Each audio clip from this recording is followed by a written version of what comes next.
हरियाणा विद्यालय शिक्षा बोर्ड के 12वीं कक्षा के छात्रों का 18 मार्च 2025 को सोशियोलॉजी विषय का एग्ज़ाम है और इस विषय की तैयारी करवाने के लिए आज मैं आपको इस वीडियो के अंदर 12वीं कक्षा का सोशियोलॉजी विषय का सैंपल पेपर दिखाऊंगा विद सॉल्यूशन, ताकि आप अपने एग्ज़ाम की अच्छे से तैयारी कर सकें। और जो फॉर्मेट इस क्वेश्चन पेपर का है, बिल्कुल सेम फॉर्मेट के साथ आपका क्वेश्चन पेपर आएगा बोर्ड एग्ज़ाम का। अब क्वेश्चन पेपर देखते हैं।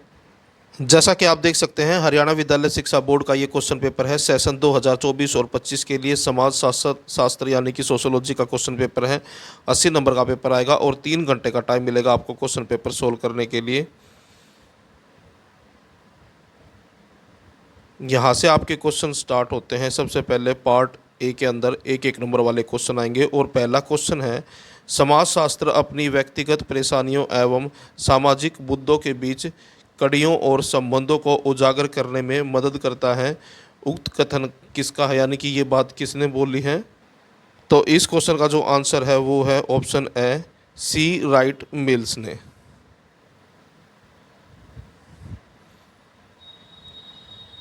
उसके बाद दूसरा क्वेश्चन है, कार्यशील वर्ग में आमतौर पर कौन से आयु वर्ग को शामिल किया जाता है? तो इसका आंसर है ऑप्शन से 15 से 64।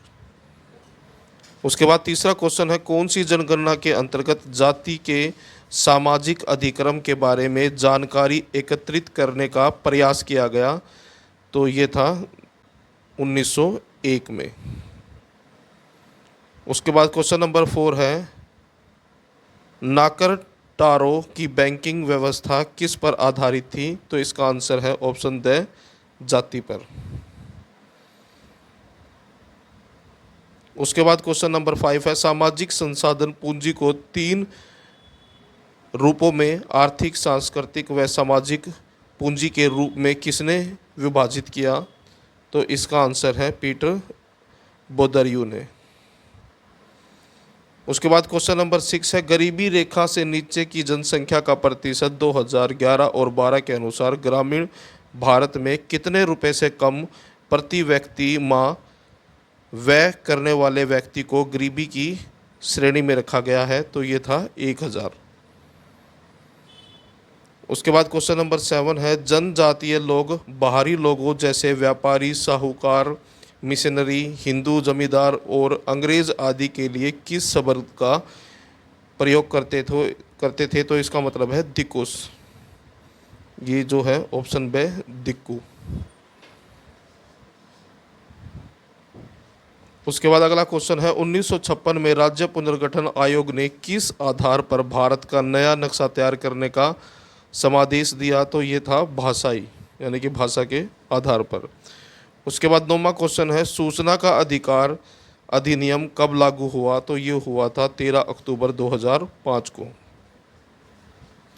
उसके बाद क्वेश्चन नंबर 10 है, कथन सही करें, यानी कि इस कथन को सही करना है। राष्ट्र की व्याख्या करना कठिन है परंतु परिभाषित करना सरल है। तो इसका जो है आंसर बनेगा, राष्ट्र की व्याख्या करना सरल है परंतु परिभाषित करना कठिन है। उसके बाद अगला क्वेश्चन है क्वेश्चन नंबर 11, अनुच्छेद डैश व डैश, यानी कि अनुच्छेद 29 और 30। यहाँ पर आंसर है अनुच्छेद 29 व 30 में अपनी भाषा, लिपि व संस्कृति को बनाए रखने का अधिकार है। उसके बाद क्वेश्चन नंबर 12 है, राष्ट्रीय एकीकरण में बाधक है, यानी कि बाधा है सांप्रदायिकता। उसके बाद क्वेश्चन नंबर 13, एक देश का दूसरे देश पर शासन उपनिवेशवाद कहलाता है।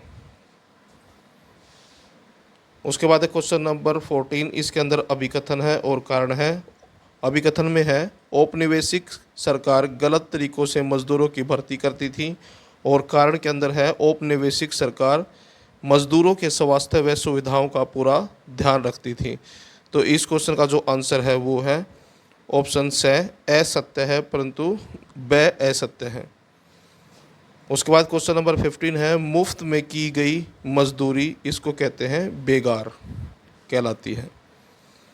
उसके बाद फिर से अभिकथन और कारण वाला, हरित क्रांति ने समाज में विभेदीकरण को बढ़ावा दिया, और कारण के अंदर है, अन्य कई क्षेत्रों में मजदूरों की मांग के कारण मजदूरों की मांग व उनकी मजदूरी में भी इजाफा हुआ।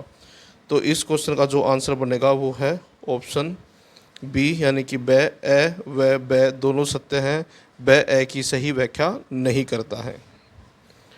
उसके बाद क्वेश्चन नंबर 17 है, वह सिद्धांत जिसके अनुसार सामाजिक संघर्ष तब उत्पन्न होता है जब कोई सामाजिक समूह यह महसूस करता है कि वह आसपास के लोगों से खराब हालत में है।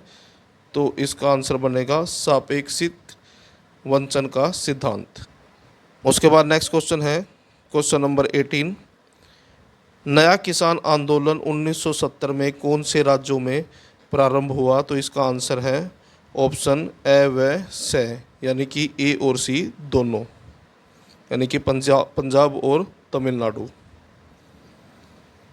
उसके बाद क्वेश्चन नंबर 19 है, मीडिया को लोकतंत्र का कौन सा स्तंभ कहा गया है? तो ये कहलाता है चौथा स्तंभ।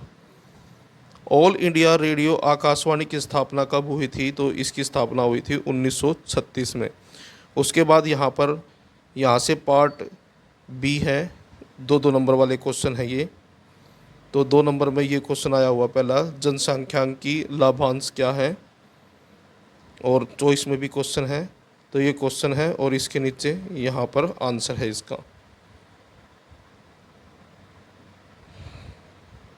यहाँ पर जो आंसर दिए गए हैं आपकी जो गाइड है या फिर नोटबुक है उससे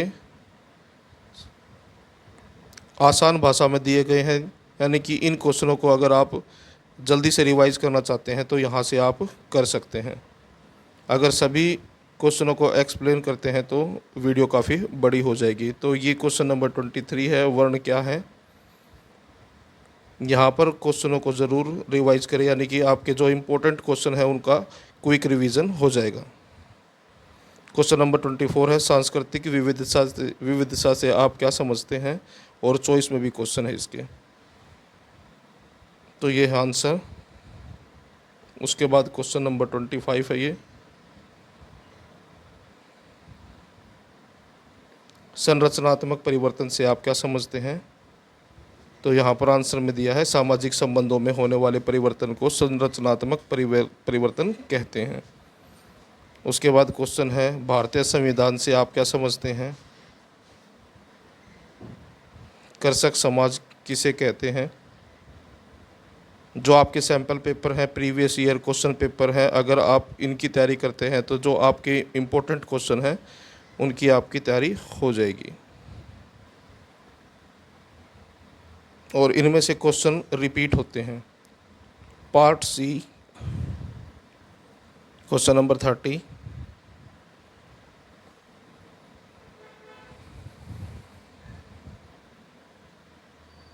आंसर है ये।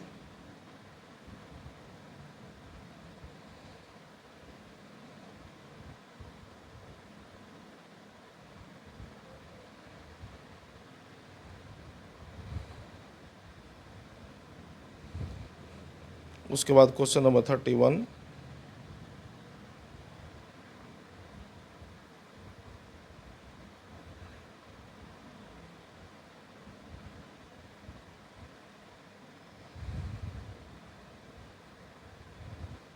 क्वेश्चन नंबर 32,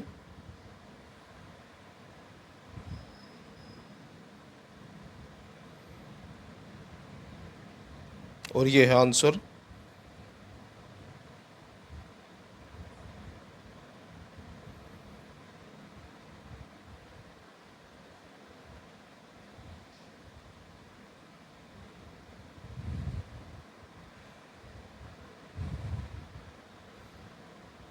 क्वेश्चन नंबर 33 का चॉइस में जो क्वेश्चन है उसका आंसर।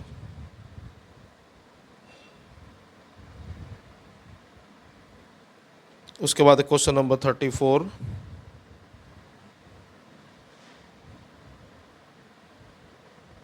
आंसर उसका।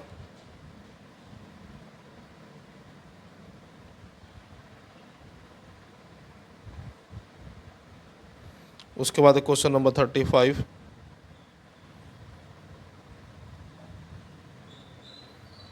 और उसका उत्तर।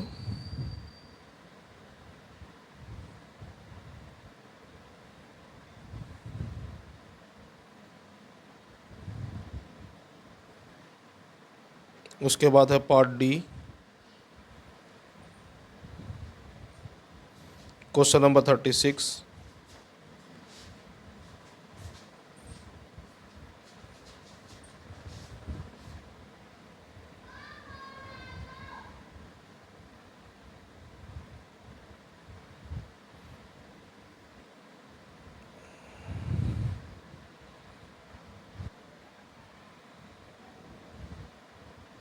उसके बाद क्वेश्चन नंबर 37।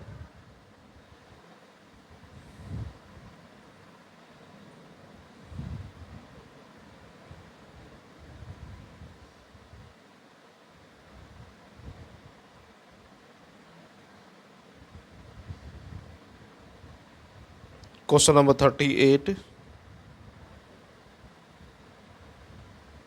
और उसका सॉल्यूशन।